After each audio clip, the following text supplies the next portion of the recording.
उधर बड़ी खबर से रुख कर लेते हैं। इस वक्त महाराष्ट्र की सियासत से जुड़ी हुई बड़ी खबर, जहां पर एसपी विधायक अबू आजमी ने विवादित बयान दे डाला है। पंढरपुर पालकी यात्रा से ट्रैफिक जाम होता है। हिंदुओं के त्योहार का मुस्लिम विरोध नहीं करते, मुस्लिम सड़क पर नमाज अदा करें तो शिकायत होती है।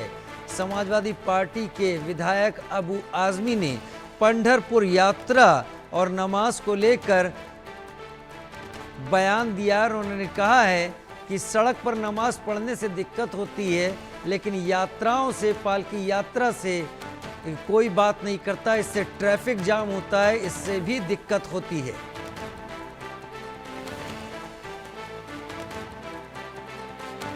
मस्जिद के बाहर नमाज नहीं पढ़ सकते। देखिए, मस्जिद के बाहर अभी मैं आज आ रहा था, देखिए हम किसी की शिकायत नहीं कर रहे हैं। हम अपने हिंदू भाइयों के साथ कदम से कदम मिलाकर, कंधे से कंधा मिलाकर चलते हैं। आज तक कभी किसी मुसलमान ने ये शिकायत नहीं किया कि सड़क पर त्यौहार क्यों मनाया जाता है। लेकिन आज अगर मस्जिद भर जाती है तो लोग मजबूरन, कुछ मस्जिदों में, हर मस्जिद में भी नहीं, बाहर 5-10 मिनट के लिए नमाज पढ़ने आते हैं। लेकिन उसके लिए यूपी के सीएम कहते हैं कि अगर आप जो है बाहर नमाज पढ़ोगे तो आपका पासपोर्ट कैंसिल कर दिया जाएगा और आपका ड्राइविंग लाइसेंस भी कैंसिल कर दिया जाएगा। मैं आ रहा था अगर पूना से, तो मुझे लोगों ने कहा कि पालकी जाने वाली है, जल्दी जाएंगे नहीं तो फिर रास्ता जाम हो जाएगा। रास्ता जाम हो रहा है, हमने कभी मना नहीं किया। लेकिन हमारी मस्जिद, हमारी नमाज के लिए, यानी ये जानबूझ करके ना इस देश में मुसलमानों के लिए ज़मीन तंग की जा रही है। वक्फ की ज़मीनें हमारी हड़पने का पूरा इरादा हो रहा है। जो 4-4, 5-500 सालों से मस्जिदें बनी हैं, कब्रिस्तान है, दरगाहें हैं, उन दरगाहों पर नज़र इनकी, उसको तोड़ करके सर। लेकिन अबू आजमी ने ये जो कुछ भी बयान दिया, उसके बाद जिस तरीके का शोर मचा, तो अबू आजमी के सुर भी बदले। पंढरपुर पालकी यात्रा में मैं भी रहूंगा, अबू आजमी का बयान। पंढरपुर पालकी यात्रा पर अबू आजमी ने यह विवादित बयान दिया था जो आपने अभी सुना, तुलना करते हुए कि सड़क जाम हो जाती है। लेकिन अब अबू आजमी का बयान आया है कि पंढरपुर पालकी यात्रा में मैं भी रहूंगा। शाहिद अंसारी हमारे संवाददाता ने इस मुद्दे पर बातचीत की, आइए सुनते हैं। पंढरपुर यात्रा को लेकर अबू आसिम आजमी विवादों में घिर गए हैं, लेकिन सही बात क्या है खुद उनके मुंह से सुनेंगे। चूंकि 2 दिनों से जो है इस बयान के बाद से सियासी पारा जो है चढ़ चुका है। अब वो हमारे साथ मौजूद हैं। क्या ऐसा क्या आपने बोल दिया कि फिर से जो है विवादों में घिर गए? कहते हैं ना, वो कत्ल भी करते हैं तो चर्चा नहीं होता, हम आह भी भरते हैं तो हो जाते हैं बदनाम। मैं पॉलिटिकल आदमी हूं। मैं इस देश के अंदर भाईचारगी का पैगाम देता हूं। किसी टीवी वाले ने आज तक ये नहीं दिखाया। मेरा भाषण 100 बार है, 100 बार, कि मुसलमानों, तुमको रसूलुल्लाह ने कहा है कि अगर तुम्हारा पड़ोसी तकलीफ में है और तुम बहुत आराम की जिंदगी गुजार रहे हो तो तुम मुसलमान नहीं हो।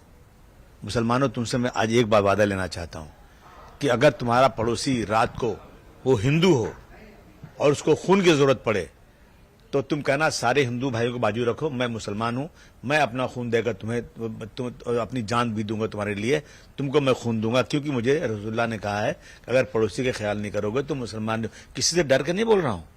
मैं इस देश में गंगा जमुनी तहजीब लाना चाहता हूं, लेकिन मेरे साथ रोज जुल्म हो रहा है, उसकी बात मैं नहीं करूं क्या? कोर्ट ने कहा है कि माइक जो जोर से बजेगा उसका डिसिबल तय किया है और उस डिसिबल के हिसाब से अजान करो।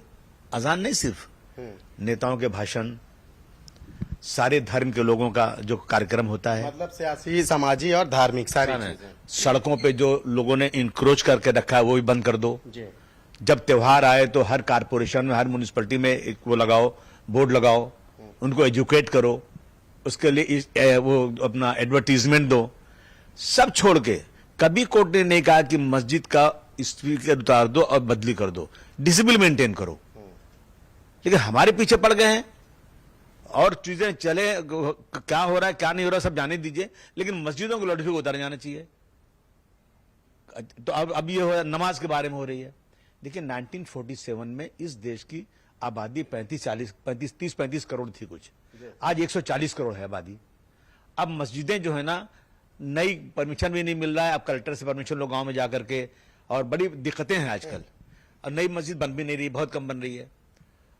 और मुसलमान 5 वक्त की नमाज पढ़े या ना पढ़े, पढ़ना तो जरूरी है, लेकिन जुमा की नमाज मैक्सिमम मुसलमान कोशिश करता है पढ़ने के लिए।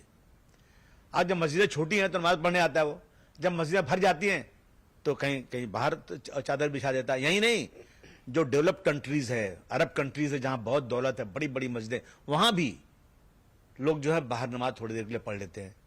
तो मैं कह रहा हूं, जब दूसरे सारे कार्यक्रम सड़क पर हो रहे हैं, सबके हो रहे हैं, और हम तारीफ करते हैं, और हमने बार बार कहा है कि गणपति में जाओ, रामनवमी में जाओ, तो हम मुसलमान लोग आपको ठंडा पानी पिलाएंगे, शरबत पिलाएंगे। क्यों?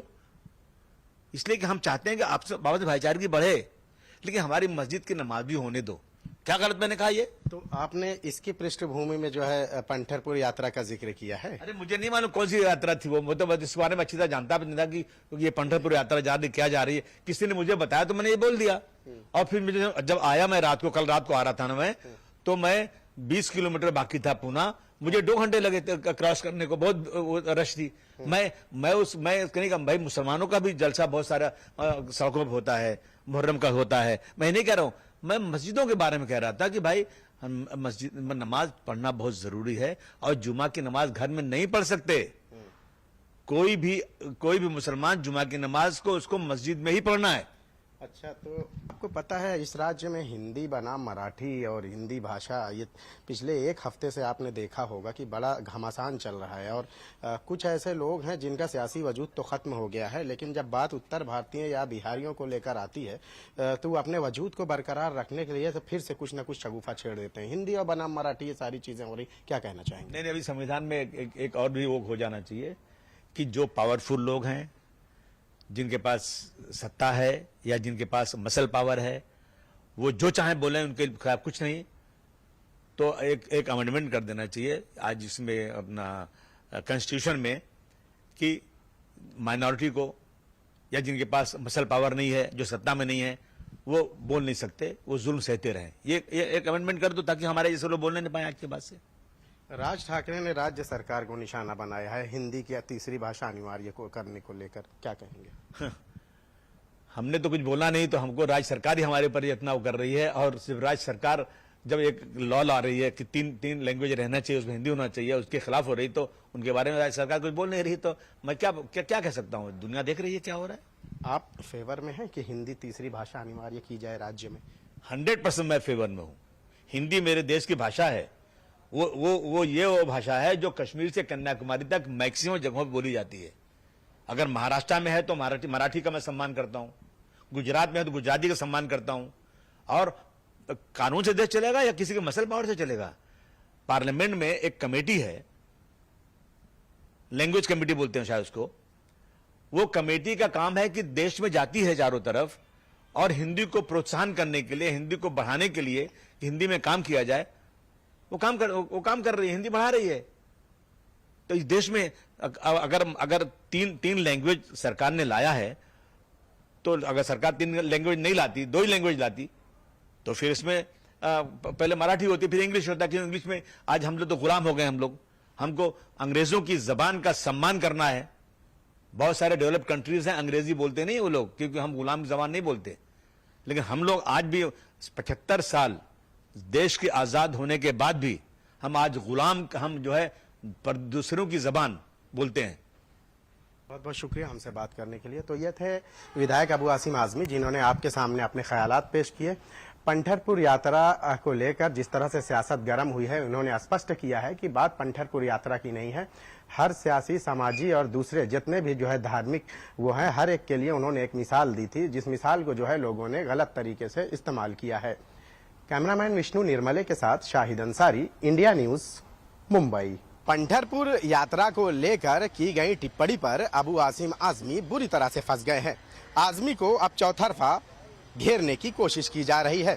हालांकि अबू आसिम आजमी ने यह कहा है कि उन्होंने जो बयान दिया है, वो बयान किसी को निशाना बनाने के लिए नहीं दिया, बल्कि उन्होंने सिर्फ एक मिसाल दी है, क्योंकि वो खुद उस यात्रा के कुछ पहले रुके हुए थे और उन्हें 2 घंटा लगा उस ट्रैफिक से निकलने में।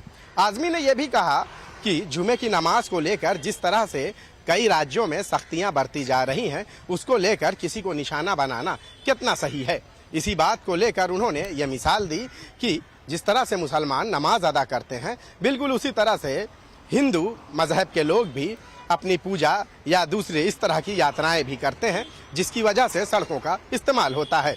आज़मी के इस बयान के बाद सियासी पारा तेज हो गया और आज़मी को चौतरफा घेरने की कोशिश की जाने लगी। हालांकि कई नेताओं ने तो ये भी कह दिया कि आज़मी को जो है सीधा पाकिस्तान भेज देना चाहिए, जबकि कई लोगों ने यह भी कहा कि आज़मी ये सारी बातें इसलिए करते हैं कि उन्हें पब्लिसिटी चाहिए होती है। बहरहाल आज़मी के इस बयान के बाद आज़मी की तरफ से यानी आज़मी को जब लोगों ने निशाना बनाना शुरू किया तो उनके बदले बदले सुर नजर आने लगे। उन्होंने कहा है कि ये बात उन्होंने उस वक्त कही है जब नमाज को लेकर मुसलमानों को निशाना बनाया जा रहा है। उन्होंने इस बात का भी हवाला दिया है कि मुझे आज़ादी है कि अगर कहीं जुल्म या ज्यादती हो रही हो तो मैं उसके खिलाफ बोलूं। अगर भारत में रहना है और जुल्म के खिलाफ नहीं बोलना है तो ये कैसे संभव है कि मैं ना बोलूं। उन्होंने अपने आप के बारे में कहा कि मैं सियासी शख्सियत हूं, इसलिए मेरा इन सब मुद्दों पर बोलना कोई गलत बात नहीं है। बस फर्क ये है कि मेरे बयान को दूसरे नजरिए से देखने की कोशिश की जा रही है और इसके जरिए मुझे निशाना बनाने की कोशिश की जा रही है। कैमरामैन विष्णु निर्मले के साथ शाहिद अंसारी, इंडिया न्यूज़, मुंबई।